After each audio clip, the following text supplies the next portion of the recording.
بسم اللہ الرحمن الرحیم ناظرین، میں ہوں خالد پر چودھری، پروگرام خشب وطن کے ساتھ حاضر خدمت ہوں۔ ناظرین، موجودہ صورتحال کرونا کی جو صورتحال ابھی آپ دیکھ رہے ہیں کہ انڈیا میں تقریباً 3.25 لاکھ لوگ جن کو کرونا مثبت ثابت ہوا ہے، اور تقریباً کتنے جو ہے ہر 4 منٹ کے بعد ایک آدمی جس کی موت ہو رہی ہے، اور اس حوالے سے جو ہے بہت ہی پریشان کن صورتحال ہے پوری دنیا میں۔ اور جب ہم پاکستان کی طرف دیکھتے ہیں، بدقسمتی سے پاکستان کی صورتحال بھی کافی حد تک خراب ہو چکی ہے۔ میں جتنے میرے پاکستانی بہن بھائی ہیں ان سے میری مؤدبانہ گزارش ہے کہ آپ اپنی زندگی دو پر نہ لگائیں۔ جو حکومت نے SOPs بنائے ہیں اس کے مطابق عمل کریں، آپ ماسک کا استعمال لازمی کریں، سینیٹائزر کا استعمال کریں۔ دیکھیں، اگر آپ باہر جاتے ہیں تو جب کسی سے آپ کو کرونا کنورٹ ہوتا ہے آپ کو، تو آپ جب گھر میں آئیں گے، آپ کے گھر میں 6 یا 8 لوگ اور ہیں، ان سب کو بھی کرونا لاحق ہو سکتا ہے۔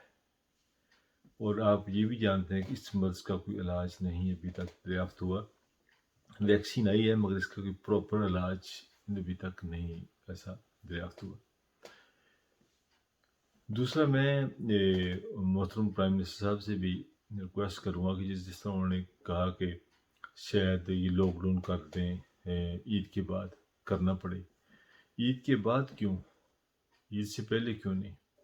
دیکھیں، یہ 2 ہفتے جو ہوں گے، یہ ہمارے جو ہے عید کے جو چاند رات سے پہلے 2 ہفتے ہوں گے، ایک بہت زیادہ لوگوں کا رش ہوگا، وہاں پہ SOP کے اوپر عمل نہیں کیا جائے گا، تو یہاں پر بہت زیادہ چانسز ہیں کہ کرونا کے جو ہے بہت زیادہ پیشنٹ آ جائیں، اور جو ہمارا جو ہے ہیلتھ سسٹم ہے وہ اس پوزیشن میں نہیں ہے کہ ہم یہ مینیج کر سکیں زیادہ پیشنٹس کو۔ اب جب دیکھتے ہیں کہ ابھی سرکاری ہاسپٹلز، ابھی وہاں پر ایمرجنسیز اور ICU فل ہوئے ہیں، پرائیویٹ ہاسپٹلز میں بھی فل ہیں، ICUs فل ہیں۔ یہ بہت زیادہ کیسز ابھی رپورٹ ہو رہے ہیں، اور جس طرح بار بار جو پرائم منسٹر صاحب کہہ رہے ہیں کہ جی ابھی اگر ہم نے احتیاط نہ کی تو انڈیا جیسے حالات ہمارے بھی ہو سکتے ہیں۔ دیکھیں، انڈیا کی اکانومی ہم سے زیادہ مضبوط ہے، اور انڈیا میں جو ہے کرونا کی ویکسین بھی بن رہی ہے، کئی ملکوں کی وہیں پر تیار ہوتی ہے۔ اس کے باوجود جو انڈیا کے حالات ہیں وہ آپ کے سامنے ہیں، اور اس موقع پر میں جو ہے جتنی بھی سیاسی پارٹی ہیں ان سے کہوں گا کہ کرونا کے اوپر آپ سیاست نہ کریں۔ کرونا ایک اس قسم کی مرض ہے جس کا علاج نہیں ہے، اور آپ بار بار بجائے اس کو بیٹر کرنے کے، مل کر ایک اہم کردار ادا کرنے کے، آپ اس کو سیاست کی نظر نہ کریں۔ دیکھیں، اگر یہ ملک ہے، یہ لوگ ہیں، تو سیاست بھی آپ کی ہوتی رہے گی، مگر اس حد تک نہ گریں کہ لوگوں کی زندگیوں کا سوال ہوئے، اور آپ جس طرح سابقہ دنوں میں آپ نے دیکھا کس طرح یہ PDM وغیرہ کے لوگ کس طرح دھرنے کرتے رہے ہیں، کوئی SOP کا خیال نہیں رکھا گیا، وہ کس طرح ابھی تک کیسز آ رہے ہیں۔ دیکھیں، شروع میں اللہ تعالیٰ نے ہمیں بڑی رحمت اور اللہ تعالیٰ کی طرف سے بروئی کہ ہم سب سے پہلے جو ہے اس مہلک سے باہر نکلے، اور ہم اکانومی کا ہمارا وہ برا اثر نہیں ہوا جو کہ دوسرے ملکوں کا ہو رہا تھا۔ اور اس وقت کی جو موجودہ صورتحال ہے، اس میں جو میں یہ کہوں گا کہ بالکل پرائم منسٹر صاحب کو ابھی سے 2 ویک جو ہے، اس سے پہلے 2 ہفتے کے لیے لاک ڈاؤن کر دیں تاکہ لوگ ایک بار گھر میں بند ہو جائیں۔ دیکھیں، عیدیں تو آتی رہیں گی ہر سال، اگر کوئی گھر کا ایک فرد جس کی ڈیتھ ہو جاتی ہے کورونا سے، وہ تو واپس نہیں آئے گا۔ آپ اپنی فیملی کو رسک پہ نہ ڈالیں. یہ اس 2 ہفتے جو ہے بالکل شاپنگ وغیرہ نہ کریں، سادہ کپڑوں سے گزارا کریں، سادہ پرانے کپڑے پہن لیں. مگر زندگی سے زیادہ عزیز آپ کے نہیں ہیں تو اب کوشش کریں کہ جو ہے باہر نہ نکلیں. اب اسپیشلی 2 ویک عید کے ٹائم جس کا بہت زیادہ رش ہوگا. اور دوسرا یہ سیاسی جماعتوں کی مجھے بڑی جو ہے تکلیف ہوتی ہے کہ وہ لاسٹ ٹائم جس طرح محترم جو ہے ہمارے سابقہ پرائم منسٹر شاہد خاقان عباسی صاحب، انہوں نے ایک ایسا ورڈ استعمال کیا کہ اسپیکر صاحب کے ڈیسک کا گراؤ کیا اور کہ میں آپ کے سر کے اوپر جوتا ماروں گا. دیکھیں کچھ شرم ہوتی ہے، کچھ حیا ہوتی ہے، کچھ ایٹیکیٹس ہوتے ہیں. محترم آپ پرائم منسٹر رہ چکے ہیں، آپ کو اتنی بھی تمیز نہیں ہے کہ آپ اسپیکر کے سامنے آ کے کیا بات کر رہے ہیں اور کس سے آپ بات کر رہے ہیں. یہ کیا لیسن دے رہے ہیں لوگوں کو، کیا میسیج دے رہے ہیں. اور مجھے بڑے افسوس کے ساتھ کہنا پڑ رہا ہے کہ ہماری اسمبلی کو کیا ہو گیا. یہ کس طرح بچوں کی طرح یہ شور کرتے ہیں، کسی چیز کے اوپر کوئی بات سننا گواری نہیں کرتے. ایک آدمی بول رہا ہے، اس کے بعد آپ کی باری ہے کہ آپ بھی بولیں. تو یہ بڑا افسوسناک امر ہے. بڑا افسوس ہوتا ہے جب ان کی حرکتیں دیکھتے ہیں کہ کس طرح یہ بچوں کی طرح باتیں کرتے ہیں. جو الفاظ استعمال کرتی ہیں مریم اورنگزیب، چینی چور، وہ کیا کیا بولتے ہیں، پٹرول چور، گیس چور، یہ کیا بچوں والی حرکتیں. وہی چیز کرٹے رٹائے 4 لفظ بار بار بول رہی ہیں میڈیا کے اوپر آ کر. اور بدقسمتی سے دیکھیں ہمارا جسٹس سسٹم بھی ایسا ہے کہ یہ سب لوگ عدالتوں سے باہر آ رہے ہیں اور رانا سنال صاحب تو عدالت میں جا کے تاریخ لیتے ہیں اور بعد میڈیا کے پہ آخر کہتے ہیں کہ 2 سال ہوئے کچھ ملے ہی نہیں. تو تاریخ وہاں پر خود لیتے ہیں، پیش خود نہیں ہوتے. کبھی اپنے جونیئر کو بھیج دیتے ہیں، کبھی کہتے ہیں میری آج اسمبلی میں ہے، ہمارے یہ اجلاس ہے، کبھی پرائیویٹ میٹنگ ہے، کبھی روزے آ گئے ہیں. ہر بار ایک نیا بنا لے کر تو وہ تاریخ لے لیتے ہیں. اور بدقسمتی یہ ہے کہ آج تک یہ مافیا بچا کیوں ہے؟ یہ بچا اسی لیے کہ یہ عدالتوں سے ان کو ریلیف مل جاتا ہے. کوئی نہ کوئی لوپ ہول ایسے چھوڑ دیں. چونکہ یہ ان کا 25-30 سال سے ان کا تعلق رہا ہے ان کے ساتھ جو ہے بیوروکریسی کے ساتھ. یہ جو بیوروکریسی ہے اور جو سرکاری ملازم ہے وہ کوئی نہ کوئی سسٹم میں ایسا لوپ ہول چھوڑ دیتے ہیں جہاں پر جا کے عدالت کو جب پراپر ثبوت نہیں ملتے ان کو چھوڑنا پڑتا ہے.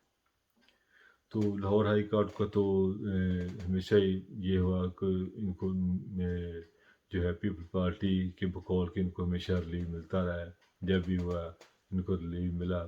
جسٹس عبدالقیوم کی مثال ہے، کس طرح ان کو فون کرتے رہے ہیں. پھر انہوں نے کس طرح سپریم کورٹ کے اوپر حملہ کیا. پھر ماڈل ٹاؤن کیس آپ کے سامنے ہے. ماڈل ٹاؤن کیس کو میں نہیں بول سکتا کہ جس طرح 14 لوگوں کا قتل کیا، 90 لوگوں کی سیدھے گل میں گولیاں ماری اور آج تک وہ انصاف کے لیے بھٹک رہے ہیں. انصاف نام کی کوئی چیز نظر نہیں آ رہی کہ شاید ان کو انصاف مل جائے.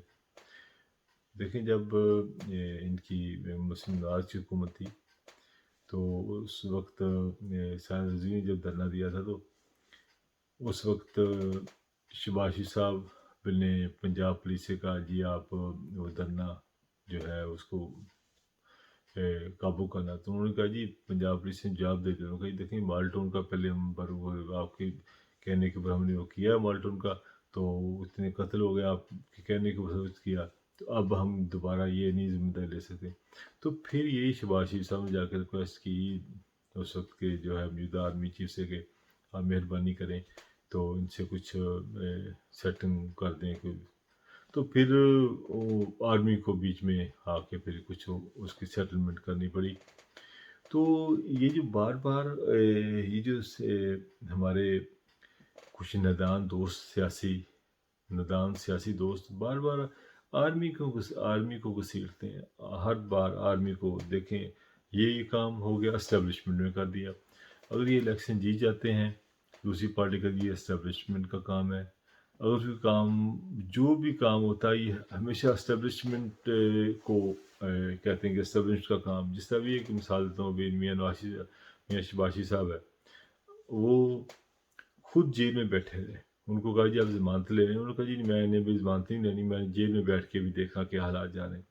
خود جیل میں رہے، اور جب اگر جیل سے باہر آئے ہیں تو کہتے ہیں دیکھیں جی اسٹیبلشمنٹ نے ان کو کچھ ذرا ڈیل دی ہے تو اس لیے ان کی ضمانت ہو گئی ہے.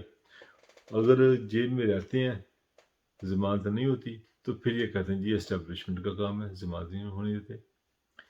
یہ بار بار اسٹیبلشمنٹ کو کیوں گھیرتے ہیں، کیوں اس کے پاس آتے ہیں؟ اسٹیبلشمنٹ کا محترم اسٹیبلشمنٹ کام جو ہے وہ اپنا کام کرتی ہے، اور بدقسمتی سے آپ لوگ اپنی ہسٹری دیکھیں.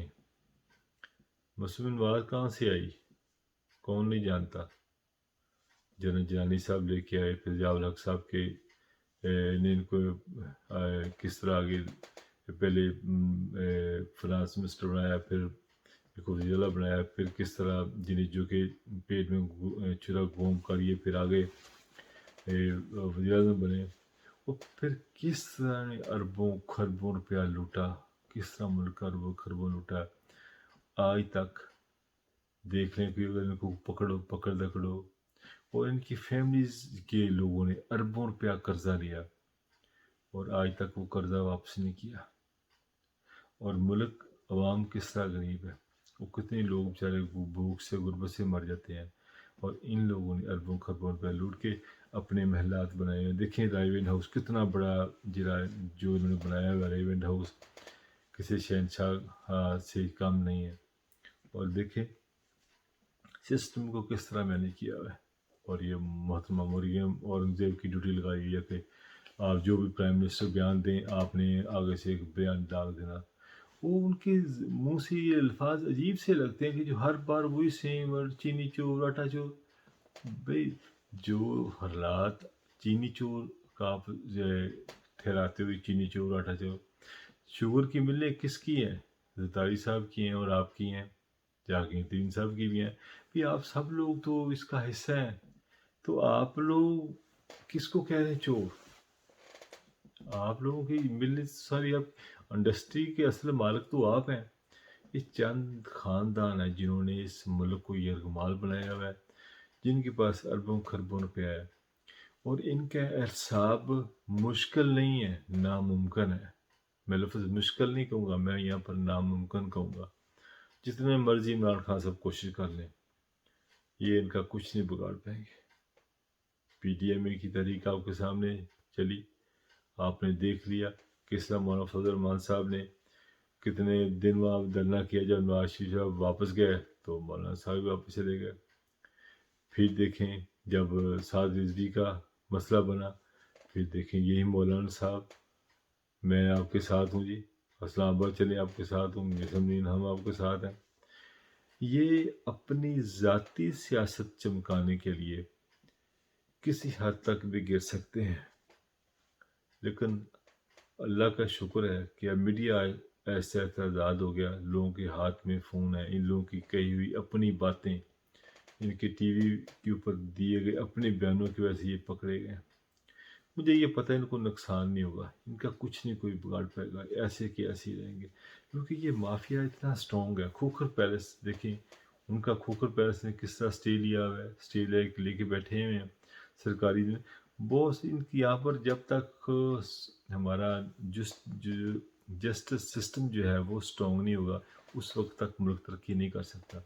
دیکھیں جن لوگوں نے زمینوں کے اوپر نجائز قبضے کر کے پیسے بنائے، اگر ان لوگوں کو عبرتناک سزائیں دی جائے تو آئندہ کوئی اتنی جرت نہ کرے سرکاری زمین کے اوپر قبضہ کرنے کا. مگر بدقسمتی سے ہمارے ملک میں وہ سسٹم نہیں ہے، جسٹس سسٹم وہ نہیں ہے.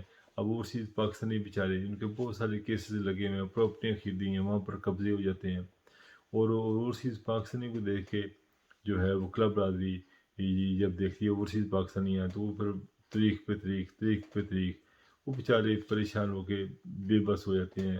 وہ بیچارے انویسٹمنٹ کرنے سے پہلے سوچتے ہیں کہ ہم انویسٹمنٹ کریں یا نہ کریں. بعض اوورسیز پاکستانی ہمارے ملک کا سرمایہ ہے. اس کے لیے میں جو ہے پرائم منسٹر آف پاکستان اور جتنے بھی ہمارے جو chief justice Lahore high court ہے اس چیف جسٹس جو ہے وہ پاکستان، ان سے میری یہ اپیل ہے کہ آپ اوورسیز پاکستانیوں کے لیے کم سے کم ون ونڈو آپریشن کریں جس میں ایک ہی جگہ پہ جائیں اور ہو جائے. ایسا نہیں ہو کہ پہلے سول کورٹ میں جائیں، پھر سیشن میں جائیں، پھر آپ ڈسٹرکٹ میں جائیں، پھر آپ ہائی کورٹ میں جائیں، پھر آپ سپریم کورٹ میں جائیں اور آپ کی ساری زندگی عدالتوں میں گزر جائے. ناظرین، آنے والے وقت میں جو بھی اپڈیٹ ہوگی انشاءاللہ اس کے اوپر ہماری بات ہوتی رہے گی. پروگرام جو ہے ختم کرنے سے پہلے میری آپ سب دوستوں سے جو ہے میری اپیل ہے کہ پلیز آپ کرونا کی اس وبا سے بچنے کے لیے حکومتی ایس او پی کے اوپر عمل کریں. آپ کی زندگی ہے تو سب کچھ ہے، جان ہے تو جہان ہے، جان نہیں تو کچھ بھی نہیں. تو آپ اپنے ایس او پی کے اوپر لازمی فالو کریں، ماسک کا استعمال کریں، سینیٹائزر کا استعمال کریں. بہت سارے لوگوں کو دیکھا جو کہ ماسک، خواتین ہے ماسک رکھا ہوا ہے مگر پرس میں رکھا ہوا ہے، لوگ ماسک رکھا ہے جیب میں رکھا ہے مگر استعمال نہیں کرتے. تھوڑی سی احتیاط آپ کی زندگی کو بچا سکتی ہے. آپ کی زندگی کے ساتھ ریلیٹڈ کر کے کتنے خاندان کے کتنے لوگ ہوں گے یہ آپ جانتے ہیں. ایک کمانے والا اور 10 کھانے والے.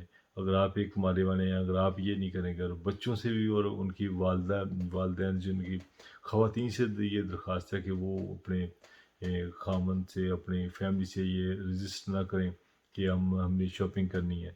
کیونکہ دیکھیں اس شاپنگ میں آپ شاپنگ میں آپ اپنے ہسبینڈ کی جان جو ہے ان کو خطرے میں ڈال رہی ہیں، اپنی جان کو خطرے میں ڈال رہی ہیں. تو میری یہی اپیل ہے کہ آپ پلیز اس ایس او پیز کے اوپر عمل کریں. اس کے ساتھ ہی میں اجازت چاہوں گا. انشاءاللہ اگلے ویک جو پوری خبریں ہوں گی ان کے ساتھ پھر دوبارہ حاضر ہوں گا. اللہ نگہبان.